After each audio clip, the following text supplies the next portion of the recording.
প্রথমে গুরু শরণহি কেবলম গুরুক মই শতকোটি প্রণাম জানাই। তারপরে আমি কুচবিহারের যে ব্যাপারগুলো দেখি যাবার লাগতাম দেখনু ঘটি গেল।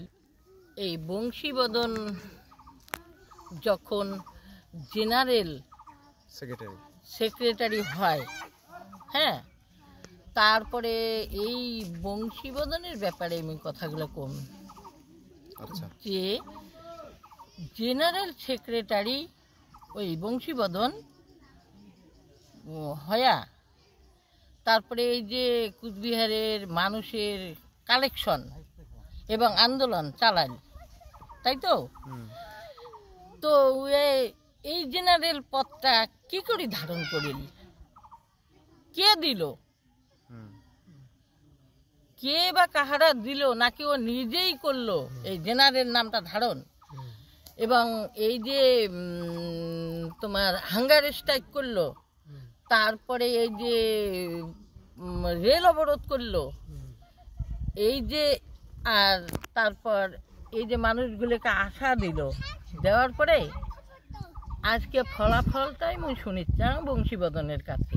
এই জেনারেল নামটা তুই ধারণ করলু, এই যে মানুষও কথা দিল যে তুই তাদের ভবিষ্যৎ বা কি করছিস, আর আজকের দিনে তুই কোর্টে ঢুকেলু, এর কারণ কি? এই জেনারেল নাম ধারণ করার পরে তার ফিনিশিং পয়েন্ট কি দিল, আর আজকে তুই তাদের খবর কি নিচ্ছিস, তাই তো। এবার বংশীবদন এভাবে তছনছ করি কুচবিহারে চলে গেল। তারপরে আবার ওই রাস্তায় আবারও জেনারেল হলো নলিনীকান্ত বর্মন। এবার নলিনীকান্ত উথাল পাতাল মাথায় দিল, যন্তর মন্তরে ধর্নায় বসলো, হ্যাঁ, এই মানুষগুলো নিয়েই বসলো, কালেকশন অনেক কিছুই করলো। আজকে নলিনী কোথায়? নলিনী আজকে চুপচাপ কেন? তাহলে নামটা ধারণ করার আগে তোর ভাবা উচিত ছিল যে মোর পরিণাম কি হবে মুই না জানো, তাহলে মানুষগুলো ভাষাংকে এভাবে চুপচাপ থাকলেই তো আর থাকতে দেওয়া যাবে না।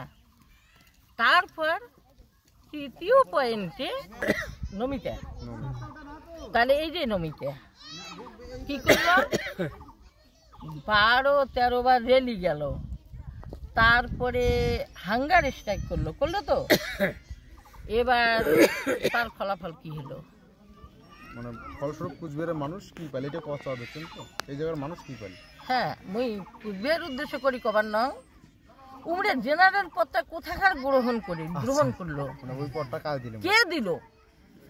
এই জেনারেল বানালো কে, নাকি তারা ইচ্ছে মতোই বানিয়ে নিল? এইটাই মুই জবাব চাও। তবে চুপ থাকা যায় না।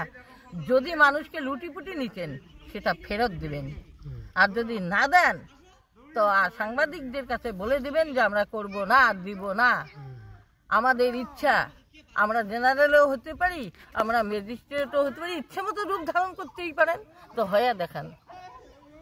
এখন সেই প্রতিকারে আমরা, মানে এটা তোমরা কওয়া চাওয়া দিচ্ছেন, আমরা হয়তো এটা কওয়া চাওয়া দিচ্ছে যে কুচবিহার এই জায়গার মানুষ যে স্বপ্ন দেখে ওই জায়গাগুলো গেছে, কিন্তু ওই জায়গাগুলো পৌঁছিয়া যাওয়ার পরে এই জায়গার মানুষ লুটি নেওয়ার পরেও ওই জায়গার থেকে এই জায়গার মানুষ কিন্তু কিচ্ছু করেই পায় না। তো সেটাই আমরা কথা চাপ দিচ্ছি, তাহলে তোমরা ওই জায়গার থেকে এই জায়গার মানুষ কিচ্ছু দিয়ে পারলেন না কেন? এবার কথা হচ্ছে, মানে তোমরা যেটা কথা চান যে তোমার ওই জায়গাতে এবার কার কথায় গেছেন, তোমার নিজের ইচ্ছায় গেছেন না তোমার কাং বসাইছে ওই জায়গায়, এটা কথা চাপ দিচ্ছেন তো। আচ্ছা, তাহলে ইয়ে দায়ভার কাজ, যদি তোমরা নিজে হন, নিজেই যদি ওই জায়গাতে গেছেন তাহলে তার খেসারত দেওয়া হবে তোমার, আর যদি তোমার কাং ওই জায়গা নিয়ে গেছে তাহলে সেই ব্যক্তির পরিচয় তোমরা ব্যক্ত করো, তাহলে সমস্ত দায়ভার উপর ঘাড়ত যাবে।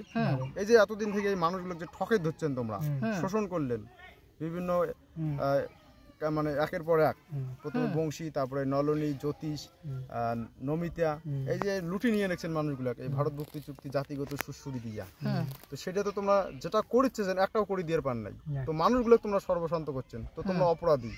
তো এবার কথা হচ্ছে, তোমরা যদি নিজের ইচ্ছায় গেছেন সেই অপরাধের দায়ভার তোমার নেওয়া হবে। আর যদি তোমরা বাঁচিত চান তাহলে তোমার কায় ওই জায়গায় বসাইছে তার নামটা করবেন, যে তাক তোমরা অপরাধী বানাবেন, তাহলে তার শাস্তি এই জায়গার মানুষ দেবে, আর সেই শাস্তির পরিবেশ রচনা করার জন্যই আমরা এবার লাড়ি করছি। আমরা সংবিধান মাফিক লড়বো, আমরা আইন মাফিক লড়বো, ন্যায় নীতি নিয়ে লড়বো। মাও আর কি বুঝার চেষ্টা করলে হয়তো, মানে মুই যেটা বললাম বুঝলে তো নাকি? হ্যাঁ হ্যাঁ, তাহলে এটাই বোঝার চেষ্টা করলে একের পর এক তিনজন যদি এই মানুষগুলো লুটি